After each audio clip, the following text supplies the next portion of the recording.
ശബരിമല സ്വർണ്ണ കവർച്ചാ കേസിൽ ദേവസ്വം ബോർഡ് മുൻ അംഗം ശങ്കർദാസിന്റെ അറസ്റ്റിൽ സമ്മർദ്ദത്തിലായി SIT. അറസ്റ്റ് ചെയ്യാൻ പോലീസ് 2 തവണ നീക്കം നടത്തിയെങ്കിലും ബോധപൂർവം ആശുപത്രിയിൽ തുടരുന്നുവെന്ന് വിലയിരുത്തൽ. ശങ്കർദാസിന്റെ മകൻ കേരള പോലീസിൽ ഉന്നത ഉദ്യോഗസ്ഥനായതിനാൽ അറസ്റ്റ് ഒഴിവാക്കാൻ ഉന്നതതല ഗൂഢാലോചന നടക്കുന്നതായും ആരോപണമുണ്ട്. വിശദാംശങ്ങളുമായി പ്രജിത്ത് മോഹനൻ ചേരുകയാണ്. പ്രജിത്ത്, എല്ലാവരിലേക്കും അന്വേഷണം എത്തുന്നു, പക്ഷേ ശങ്കർദാസിനെ ഒന്ന് തൊടാൻ പോലീസിന്, പ്രത്യേക അന്വേഷണ സംഘത്തിന് സാധിക്കുന്നില്ല. അദ്ദേഹത്തിന്റെ അറസ്റ്റ് വൈകിപ്പിക്കുന്നതിന് പിന്നിൽ ഉന്നതതലത്തിലുള്ള സമ്മർദ്ദം എന്ന വിമർശനം തന്നെയാണോ ശക്തമാകുന്നത്?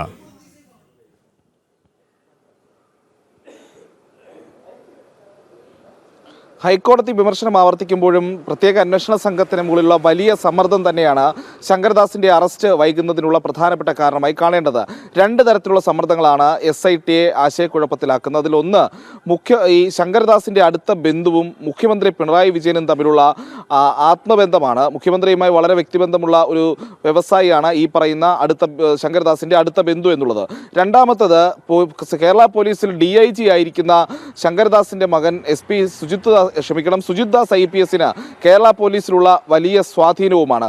ഈ 2 കാര്യങ്ങൾ കൂടി വരുമ്പോഴേക്കും അന്വേഷണ സംഘത്തിലെ ഉദ്യോഗസ്ഥരെ വലിയ സമ്മർദ്ദത്തിലേക്ക് കാര്യങ്ങൾ തള്ളിവിടുന്നു എന്നുള്ളതാണ്. പ്രത്യേകിച്ച് ഒന്ന്, ഈ അന്വേഷണ സംഘത്തിലെ ഇപ്പോൾ SP ശശിധരനെ പോലെയുള്ള ആളുകൾ ഒഴിച്ചുള്ള കീഴുദ്യോഗസ്ഥർക്ക് ഈ ശങ്കർദാസിനെ അറസ്റ്റ് ചെയ്യാനുള്ള ധൈര്യമില്ല എന്നുള്ളതാണ് ഇതിന്റെ യാഥാർത്ഥ്യമായിട്ടുള്ള വശം. അതോടൊപ്പം തന്നെ ശങ്കർദാസിനെ അറസ്റ്റ് ചെയ്യാൻ പ്രത്യേക അന്വേഷണ സംഘത്തിൽ ആലോചനകൾ ഉണ്ടാകുമ്പോൾ തന്നെ ആ വിഷയങ്ങൾ ചോരുന്നതും പതിവാണ്.